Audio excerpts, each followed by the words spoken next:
Seketika, seantero Nusantara bisa dibikin geger dan kaget.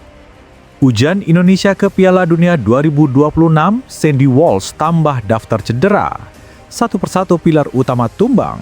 Kluivert gerak cepat hubungi Pratama Arhan untuk gantikan peran Sandy Walsh kah?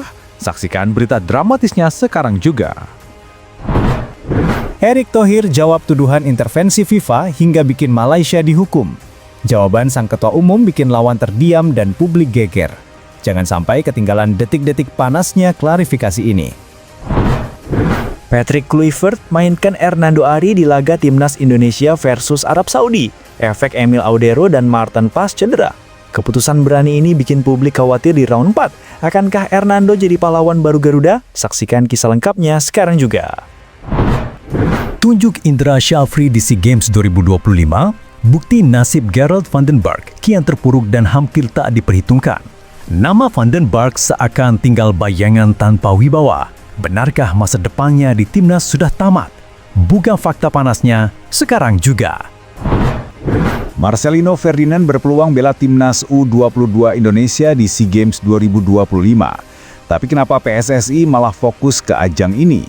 Publik dibuat terheran-heran. Di tengah perbaikan karir di Eropa, mengapa bintang muda justru diganggu dengan diarahkan ke SEA Games? Simak jawaban dan kontroversinya di sini sekarang juga.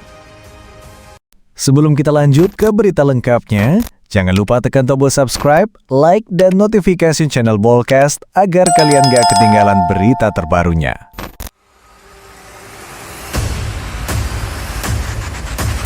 Krisis penjaga gawang yang dialami timnas Indonesia justru membuka peluang emas bagi sosok muda penuh potensi, Hernando Ari Sutariandi. Di tengah cedera yang menimpa Emil Audero saat pemanasan bersama Cremonense dan kondisi Maarten Paes yang masih diragukan karena pemulihan belum maksimal, nama Hernando kini mencuat sebagai harapan baru di bawah Mistad Garuda menjelang laga penting kontra Arab Saudi dan Irak dalam kualifikasi Piala Dunia 2026. Hernando, yang selama ini sering menjadi pilihan pelapis, mulai mencuri perhatian berkat performanya yang konsisten di level klub dan kiprah gemilangnya bersama tim nasional kelompok umur. Ketangguhannya dalam mengawal gawang, refleks cepat, serta keberanian menghadapi tekanan menjadi alasan kuat bagi pelatih Patrick Kluivert untuk mempertimbangkan dirinya sebagai starter. Situasi darurat ini justru menjadi kesempatan emas bagi kiper asal Persebaya Surabaya tersebut untuk membuktikan diri bahwa ia layak dipercaya di level tertinggi. Publik sepak bola tanah air pun mulai menaruh ekspektasi tinggi. Meski pengalaman internasional Hernando belum sebanyak Audero atau Paes, semangat juang dan mentalitasnya dinilai mampu memberi energi baru bagi lini pertahanan Indonesia. Jika ia berhasil tampil gemilang melawan Arab Saudi, bukan tidak mungkin statusnya akan naik dari sekedar pelapis menjadi penjaga gawang utama timnas di masa depan. Tekanan tentu besar, namun justru disitulah ajang perbuktian sejati seorang penjaga gawang muda. Laga besar seperti ini akan menjadi ujian mental dan kualitas bagi Hernando. Andai ia mampu menunjukkan performa terbaik, pintu karirnya di level internasional bisa terbuka lebar. Tim pelatih dan federasi kini terus memantau kesiapan Hernando, sekaligus mempersiapkan strategi terbaik jika benar-benar harus menurunkannya sejak menit pertama. Dengan segala kondisi yang ada, sorotan kini tertuju penuh pada sosok Hernando Ari. Dari status pelapis, ia kini berpotensi menjadi pahlawan baru timnas Indonesia. Situasi sulit akibat cedera justru bisa menjadi titik balik dalam karirnya, sekaligus momen penting bagi perjalanan Garuda menuju panggung Piala Dunia. Semua mata akan menunggu apakah Hernando siap menjawab tantangan besar ini dan mengawal gawang merah putih dari gempuran Arab Saudi. Timnas Indonesia kembali dihadapkan pada ujian berat jelang babak keempat kualifikasi Piala Dunia 2026. Setelah Emil Audero mengalami cedera, giliran Sandy Walsh yang menjadi korban berikutnya. Walsh dipercaya sebagai starter saat Buriram United menghadapi FC Seoul di pertandingan AFC Champions League Elite. Tapi ia hanya bertahan sampai menit ke-18 ketika tubuhnya tak mampu mempertahankan performa, lalu tersungkur dan akhirnya ditarik keluar digantikan Filip Stojkovic. Masih belum jelas seberapa parah cedera yang dialami Sandy. Buriram juga menelan kekalahan 0-3 dari FC Seoul dalam laga itu. Atas kecederaan ini, spekulasi muncul soal kemampuan Wolves untuk ikut serta bersama skuad Garuda pada putaran mendatang. Dalam persiapan menuju round 4, Indonesia dijadwalkan bertanding melawan Arab Saudi pada 8 Oktober dan Irak pada 11 Oktober. Banyak pihak menyebut kehilangan satu pemain kunci seperti Wolves di lini belakang akan menjadi pukulan serius terhadap strategi pelatih. Cedera yang dialami Sandy Walsh saat memperkuat Buriram United di ajang AFC Champions League Elite bukan hanya menimbulkan kekhawatiran, tapi juga memunculkan spekulasi langkah cepat dari Patrick Kluivert. Sang pelatih timnas Indonesia kabarnya mulai melirik opsi darurat, salah satunya memanggil kembali Pratama Arhan yang sempat tak masuk prioritas dalam daftar awal. Arhan dianggap punya keunggulan dalam disiplin bertahan dan kemampuan lemparan jauh yang bisa jadi senjata tambahan. Meski posisinya natural di kiri, fleksibilitas Arhan dinilai bisa menambal celah di lini belakang, terlebih saat timnas kehilangan pilar penting di kanan seperti Sandy Walsh. Dalam beberapa laga terakhir bersama klubnya di Jepang, performa Arhan memang naik turun, tapi pengalaman internasionalnya membuat namanya selalu relevan dibicarakan saat krisis melanda. Situasi ini pun memicu diskusi hangat di kalangan supporter.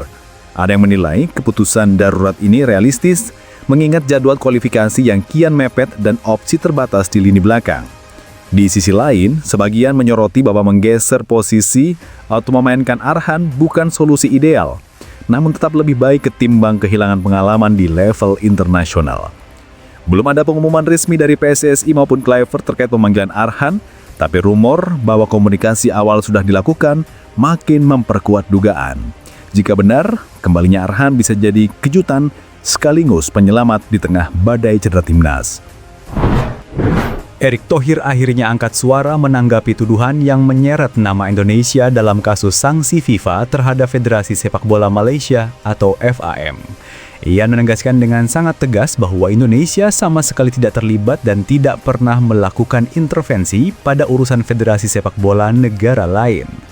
Menurutnya, isu yang berkembang hanya tuduhan tanpa dasar yang mencoba mengaitkan pertemuan Presiden RI Prabowo Subianto dengan Presiden FIFA Gianni Infantino dengan kasus naturalisasi ilegal yang menimpa Malaysia. Dalam pernyataannya, Erick menekankan bahwa pertemuan tersebut murni membicarakan masa depan sepak bola Indonesia, mulai dari pengembangan usia dini, program pembinaan, hingga rencana besar mendirikan FIFA Academy di tanah air. Ia menolak keras anggapan bahwa Indonesia punya andil dalam hukuman yang dijatuhkan FIFA kepada Malaysia. Kami tidak pernah intervensi, kami tidak ikut campur dalam isu negara lain. Fokus kami adalah membangun sepak bola Indonesia, tegasnya. Erick juga mengingatkan publik agar tidak terjebak dalam narasi yang menyesatkan. Menurutnya, Indonesia justru berkomitmen menjaga hubungan baik dengan federasi sepak bola dari negara manapun, termasuk Malaysia. Ia meminta agar semua pihak tetap tenang dan objektif melihat kasus ini, sebab tudingan intervensi sama sekali tidak sesuai dengan fakta. Lebih jauh, Erick menjelaskan bahwa sebagai Ketua Umum PSSI sekaligus Menteri Pemuda dan Olahraga, ia ingin memastikan sepak bola Indonesia tidak lagi terjebak dalam konflik atau polemik yang tidak perlu. Baginya, tugas utama adalah memperbaiki tata kelola, membangun prestasi, dan mengangkat citra Indonesia di mata dunia. Karena itu, ia menegaskan sekali lagi bahwa tuduhan yang diarahkan kepada dirinya maupun Indonesia tidak berdasar dan tidak adil. Dengan pernyataan ini, Erick berupaya menutup spekulasi dan memperjelas posisi Indonesia. Netral, fokus membenahi diri, serta menghormati kedaulatan setiap federasi. Publik kini tinggal menunggu langkah FIFA selanjutnya. Namun dari sisi Indonesia, jawaban Erick Thohir sudah tegas. Tidak ada intervensi, tidak ada campur tangan, dan tidak ada niat untuk menjatuhkan negara lain. Timnas Indonesia kini menghadapi fase penting dalam kualifikasi Piala Dunia 2026 dengan target besar yaitu meraih 2 kemenangan dalam laga sisa agar peluang lolos tetap terjaga. Harapan publik begitu tinggi dan tekanan media semakin besar. Namun di tengah suasana penuh ekspektasi, gelandang naturalisasi baru, Joy Pelupessy, memberikan pesan sederhana kepada rekan-rekannya, main tenang.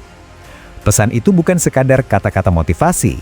Pelupessy paham betul bahwa dalam sepak bola, terutama di laga krusial seperti kualifikasi, mentalitas menjadi kunci. Bermain dengan emosi berlebihan justru bisa merugikan tim. Dengan tenang, pemain bisa lebih fokus menjalankan instruksi, menjaga konsentrasi, dan memanfaatkan peluang. Sebaliknya, rasa gugup atau terbebani bisa membuat kesalahan kecil yang fatal. Sebagai pemain yang baru masuk ke timnas Indonesia, Pelupesi langsung menunjukkan peran pentingnya. Ia bukan hanya pengisi lini tengah, tapi juga membawa keseimbangan dalam suasana tim. Dengan pengalaman bermain di Eropa, ia tahu bagaimana menghadapi tekanan laga internasional. Karena itu, ajakannya untuk tetap tenang adalah bentuk kepemimpinan yang dibutuhkan Garuda saat ini. Target 2 kemenangan memang ambisius, tapi juga realistis. Tim pelatih sudah menyiapkan skenario terbaik, dan para pemain dituntut tampil maksimal. Namun, faktor mental sama pentingnya dengan taktik. Itulah yang ditegaskan Pelupesi, kemenangan bisa diraih jika semua pemain mampu menjaga fokus, tidak terbawa suasana, dan tetap percaya pada kemampuan tim. Bagi publik, pesan ini juga bisa menjadi pengingat. Dukungan kepada timnas harus tetap positif, tidak menambah tekanan berlebihan. Karena pada akhirnya, performa di lapangan sangat dipengaruhi suasana hati dan mental pemain. Jika semua pihak bersatu, 2 kemenangan yang ditargetkan bukan sekedar mimpi, melainkan sesuatu yang bisa diwujudkan. Pernyataan Joy Pelupesi menegaskan bahwa ketenangan adalah senjata penting dalam perjalanan panjang menuju impian besar Piala Dunia 2026. Kini, timnas Indonesia hanya perlu membuktikannya di lapangan dengan kerja keras, disiplin, dan kepala dingin. Indra Syafri menjadi salah satu sosok yang kembali mendapat sorotan publik setelah namanya disebut sebagai calon pelatih timnas Indonesia U23 di SEA Games 2025. Banyak pihak menilai bahwa Indra memiliki kemampuan unik yang membuatnya pantas dipercaya untuk mengemban tugas tersebut. PSSI memang menegaskan posisi Gerald Van den Berg tetap sebagai pelatih resmi U23. Namun untuk ajang multi-event seperti SEA Games, Indra disebut sebagai figur yang tepat karena rekam jejak dan pengalamannya. Prestasi Indra menjadi salah satu alasan utama. Ia pernah membawa Indonesia meraih medali emas SEA Games 2023 setelah penantian panjang selama 32 tahun. Selain itu, Indra juga memiliki catatan sukses di level usia muda seperti AFF U19 dan AFF U22. Konsistensi tersebut menjadikannya dikenal sebagai pelatih yang piawai dalam membina talenta muda. Keunggulan lain yang membuat Indra dianggap pantas adalah kemampuannya menjaring pemain dari seluruh pelosok negeri, bukan hanya dari klub besar. Ia kerap menemukan talenta muda dari daerah terpencil dan kemudian membentuk mereka menjadi pemain yang siap tampil di level internasional. Hal ini selaras dengan kebutuhan SEA Games yang menuntut skuad dengan kombinasi talenta baru, kedisiplinan tinggi, serta daya adaptasi cepat. Indra juga memiliki pengalaman khusus menghadapi atmosfer multi-event. SEA Games berbeda dengan turnamen lain karena faktor tekanan, jadwal padat, serta kondisi non-teknis di luar lapangan. Pengalaman Indra dalam mengelola situasi ini membuatnya dianggap lebih matang untuk memimpin tim dalam konteks yang penuh tantangan. Dukungan publik juga menjadi faktor penting. Banyak pecinta sepak bola nasional yang secara terbuka mendorong agar Indra kembali diberi kesempatan di SEA Games. Mereka melihatnya sebagai sosok pahlawan karena keberhasilannya membawa pulang emas, sekaligus figur yang dekat dengan pembinaan usia muda dan memiliki integritas tinggi. Meski demikian, PSSI menegaskan bahwa keputusan final soal pelatih SEA Games masih menunggu waktu. Namun Indra terus disebut sebagai kandidat kuat karena dianggap memiliki kemampuan unik, pengalaman, dan bukti nyata di ajang yang sama. Jika akhirnya kembali dipercaya, banyak pihak yakin Indra bisa menjadi pembeda yang membawa timnas U23 kembali berjaya di SEA Games 2025. Marcelino Ferdinand kembali menjadi sorotan setelah namanya disebut berpeluang membela timnas U22 Indonesia di SEA Games 2025. Pemain muda yang kini berkarir di luar negeri itu dinilai masih punya kesempatan besar untuk tampil, meski belakangan tidak masuk dalam daftar skuad timnas senior pada laga kualifikasi Piala Dunia. Peluang Marcelino muncul seiring keputusan PSSI menunjuk Indra Syafri sebagai pelatih untuk ajang SEA Games. Indra dikenal sebagai sosok yang sering memberi kepercayaan kepada pemain muda berbakat, termasuk Marcelino yang sebelumnya pernah tampil cemerlang bersama timnas kelompok usia. Kondisi ini membuka jalan bagi Marcelino untuk kembali menunjukkan kualitasnya di level internasional.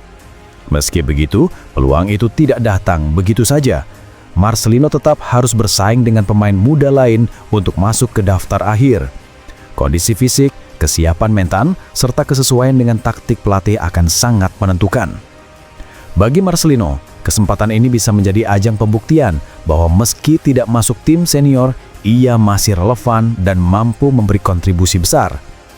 karir Marcelino sejauh ini memang istimewa. Ia sudah punya pengalaman tampil di timnas kelompok umur dan menjadi salah satu gelandang muda paling menonjol. Jika dipercaya tampil di SEA Games 2025, itu akan menjadi peluang baginya untuk membangun kembali reputasi sekaligus menarik perhatian tim pelatih senior. Bagi timnas Indonesia, kehadiran Marcelino akan memberi tambahan kreativitas dan variasi serangan. Ajang SEA Games membutuhkan pemain yang punya visi bermain dan keberanian mengeksekusi peluang, dua hal yang identik dengan gaya permainan Marcelino. Di sisi publik, kabar ini membawa optimisme. Banyak yang menilai bahwa kehadiran Marcelino akan memperkuat timnas U22 dan meningkatkan peluang mempertahankan prestasi di ajang Asia Tenggara. Jika akhirnya dipanggil, keikutsertaannya bukan hanya soal prestasi individu, tapi juga simbol bahwa pemain muda Indonesia yang berkarir di luar negeri tetap mendapat tempat penting dalam proyek besar sepak bola nasional.